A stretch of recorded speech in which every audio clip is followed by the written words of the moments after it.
everyone, welcome to Pioneer Convent School, 4th Standard Science. Topic is going on the solar system. We have done in the last video universe, solar system we have done stars, sun, we have done the description of all the planets. Today we will move ahead and we will study about satellites. Satellites क्या होते हैं? Let's see. They are the small heavenly bodies that revolve around a planet. ये वो heavenly bodies होती हैं. Heavenly bodies क्या होती हैं? मैंने आपको बताया था. All the bodies in the universe are called heavenly body. चाहे वो sun हो, moon हो, planets हो, asteroid, comet, कुछ भी है उसे हम heavenly body कहते हैं. So they are the small heavenly bodies. Satellite वो heavenly bodies हैं जो planet के चारों ओर घूमती हैं. ठीक है, प्लैनेट किसके चारों ओर घूमते हैं? Planets revolve around sun and satellites revolve around the planet. जिसका जो सैटेलाइट है वो अपने प्लैनेट के रिवॉल्व करता है. Some planets have their own satellites. कुछ प्लैनेट्स के देयर ओन अपने सैटेलाइट हैं. ठीक है, उसे हम कहते हैं natural satellite. The moon is the natural satellite of the earth. Moon earth का नेचुरल सैटेलाइट है. ये बार बार नेचुरल वर्ड इसलिए यूज़ कर रहे हैं क्योंकि कुछ आर्टिफिशियल सैटेलाइट्स भी होते हैं जो साइंटिस्ट बनाते हैं और वो प्लैनेट्स पे भेजते हैं. तो अभी हम बात करेंगे सिर्फ नेचुरल सैटेलाइट की. तो मून अर्थ का नेचुरल सैटेलाइट है. It has no light of its own. Moon की सैटेलाइट की अपनी कोई लाइट नहीं होती है. इट शाइन्स, ये शाइन करते हैं because it reflects the light of the sun. जब सन की लाइट किसी भी सरफेस पर पड़ेगी तो वो रिफ्लेक्ट होगी. तो जब सन की लाइट मून पर पड़ती है तो रिफ्लेक्ट होती है और हमें वो अर्थ से शाइन करता हुआ दिखाई देता है. अदरवाइज मून की अपनी कोई लाइट नहीं होती. सी, यहाँ पे देखेंगे हम, ये अर्थ, ये सन. सनलाइट जहाँ पे पड़ रही है वो डे टाइम, जो अर्थ का पोर्शन बैक साइड पे है वहाँ पे नाइट टाइम. इस सन की लाइट जब मून पे पड़ती है तो यहाँ से लाइट रिफ्लेक्ट होके वापस जब हमारी आईज में आती है तो हमें मून शाइन करता हुआ दिखाई देता है. Now we will talk about some other heavenly bodies. Asteroids. Asteroids are rocks of various sizes. Different sizes की रॉक्स होती हैं which revolve around the sun, जो सन के चारों रिवॉल्व करती हैं in the wide space between the orbits of planets Mars and Jupiter. See, these are stone like structure. आप देख पा रहे हैं ना बहुत अच्छे से, ये रॉक्स हैं, ये रिवॉल्व कर रही हैं सन के चारों ओर. लेकिन ये इनका जो लोकेशन है that is between the orbit of the planets Mars and Jupiter. See, this is Jupiter, this is Mars. Mars और जुपिटर के ऑर्बिट्स के बीच में कुछ stone like, rock like structure हैं जो सन के चारों ओर रिवॉल्व करते हैं. इनको हम कहते हैं asteroids. Okay, now see this structure. This is comet. Comets are very small objects. ये बहुत small objects होते हैं which are made up of gases, जो gases से बनते हैं, dust particles से बनते हैं and revolve around the sun in elliptical orbits. तो ये भी elliptical orbit में sun के चारों ओर move करते रहते हैं. ठीक है, and comets have a long glowing tail. Comets की एक लॉन्ग, लंबी, चमकती हुई टेल होती है. See here, this is a comet और इसकी एक लंबी चमकती हुई टेल है और ये रिवॉल्व करते हैं सन के चारों ओर. लेकिन ये रिवॉल्व करने में बहुत ज़्यादा टाइम लेते हैं, इसीलिए ये बहुत ईयर्स के बाद दिखाई देते हैं. फॉर एग्जाम्पल हेलिस कॉमेट, इसको एक हेली कॉमेट है, ये इन्होंने एक एग्जाम्पल दिया है. नाउ हमने दो टर्म स्टडी कर ली हैं, asteroids and comet. Now we will study about meteoroids. Meteoroids are formed when the asteroids collide with each other. See here, जब ये एस्टेरॉइड्स, बिग रॉक्स आपस में एक दूसरे से टकरा जाती हैं तो जो इनसे छोटे छोटे पीसेस बनते हैं उसको कहते हैं meteoroids. Meteoroids are formed when the asteroid collide with each other. When a meteoroid enters the Earth's atmosphere, जब कोई meteoroid अर्थ के एटमॉस्फेयर पे एंटर करता है, it is called meteor. तो इसको हम कहते हैं meteor. When it enters the Earth's atmosphere, जब ये अर्थ के एटमॉस्फेयर में एंटर करता है तो due to friction it burns, ये जल जाता है। The burning meteor is seen as streak of light, तो ये एक लाइट की लंबी लाइन की तरह दिखाई देता है।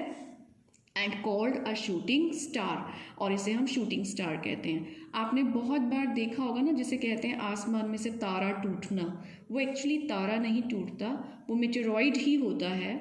एस्टेरॉइड का एक पीस होता है जो अर्थ के एटमॉस्फेयर में एंटर करता है तो वो बर्न हो जाता है, और बर्निंग मेटियोर दूर से गिरता हुआ एक लाइट की लाइन की तरह दिखता है, जिसे हम कहते हैं shooting star. Now we will study about earth. Earth is a unique planet, ये बहुत ही यूनिक प्लैनेट है। यूनिक मतलब बहुत रेयर, बहुत स्पेशल प्लैनेट है। The earth is the only planet where life exist. हमने आपको 8 प्लैनेट्स दिखाए हैं, लेकिन उन 8 में से अर्थ ओनली प्लैनेट है जहाँ लाइफ है। Earth's atmosphere and water make life possible. Earth का जो एटमॉस्फेयर है और अर्थ पे जो वाटर की प्रेजेंस है, दैट मेक लाइफ पॉसिबल, उसकी वजह से लाइफ पॉसिबल होती है। The atmosphere also protects us, all atmosphere protect करता है हमें from the harmful ultraviolet rays of the sun, sun की हार्मफुल अल्ट्रावायलेट रेज से। स्टूडेंट, अर्थ के चारों तरफ आप ये समझ लीजिए एक एटमॉस्फेयर की लेयर होती है।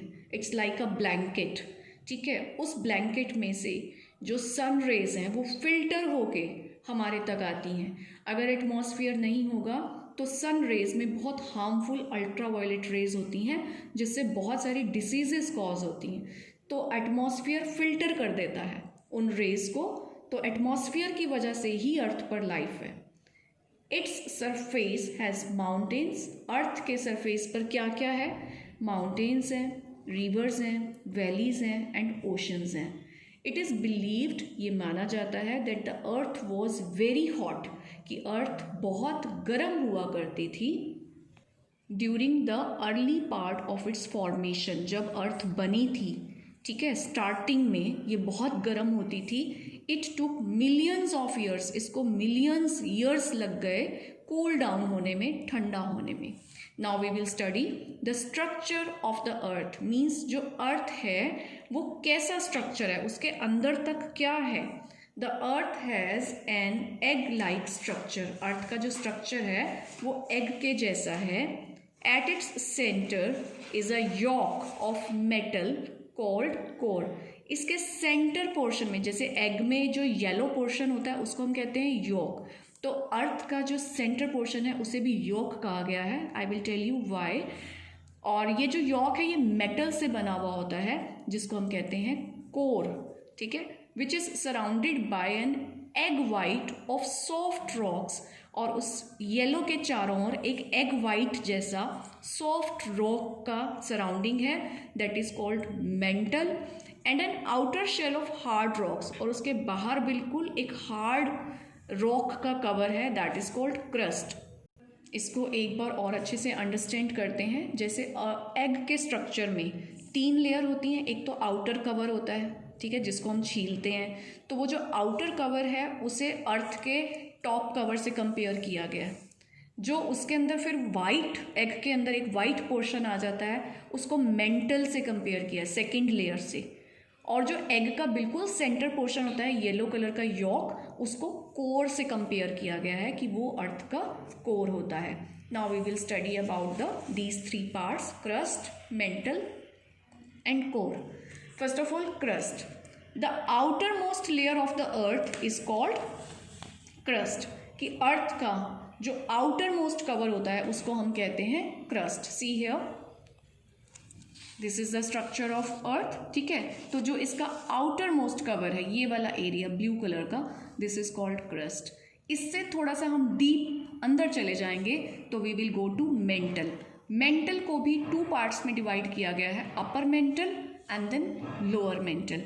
मेंटल से जब हम और अंदर की तरफ जाएंगे अर्थ में तो हमें कोर मिलेगा, ठीक है। This is inner core and this is outer core. ये सारा मेटल पोर्शन है, मेटल से बना हुआ। लेकिन यहाँ जो मेटल्स होती हैं वो मेल्टेड फॉर्म में होती हैं, क्योंकि अंदर अर्थ के डीप बहुत हीट होती है, बहुत ज़्यादा टेम्परेचर होता है। I will explain you now. Crust क्या हुआ? The outermost layer of the earth, earth का जो सबसे बाहर वाला लेयर है that is called crust. Crust की थिकनेस होती है, लेकिन जो इसकी थिकनेस है वेरीज, वो अलग अलग होती है प्लेस टू प्लेस, अलग अलग जगह पर। It varies from 6 to 11 kilometre under the ocean.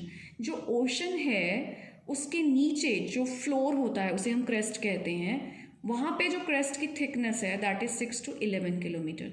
But high mountains, mountains के नीचे जो क्रस्ट है उसकी थिकनेस है 70 kilometre and it is made up of rocks. It contains continents and oceans. Life exist on the crust. जो life है, जितने भी तरीके के ह्यूमन बीइंग्स हैं हम, और जो एनिमल्स हैं, इंसेक्ट्स हैं, वो सारे इस क्रस्ट पे रहते हैं। ओके और इस क्रस्ट पे क्या क्या है? कॉन्टिनेंट्स हैं और ओशंस हैं। कॉन्टिनेंट होता है लैंड पार्ट और ओशन होता है वाटर बॉडीज। मेंटल, अब कोर क्रस्ट से जब हम अंदर की तरफ आएंगे तो सेकेंड लेयर आएगी mental. It is the middle layer lying between crust and the core. Crust के और कोर के बीच में होता है mental. It is partially molten layer. Partially means हल्का, मोल्टन पिघला हुआ लेयर होता है। It is about 2900 kilometre thick and contains a lot of iron and magnesium। 2900 की इसकी width है और इसमें आयरन होता है, मैग्नीशियम होता है। Then we will talk about core, जब हम अर्थ के बिल्कुल सेंटर में आ जाएंगे, ठीक है। Core forms the centre of the earth. It is divided into 2 parts called outer and inner core. Outer core is 2300 kilometre thick. It is made of molten iron and निकल। जो इसका आउटर कोर है वो 2 metal से मिलकर बना है, iron and निकल।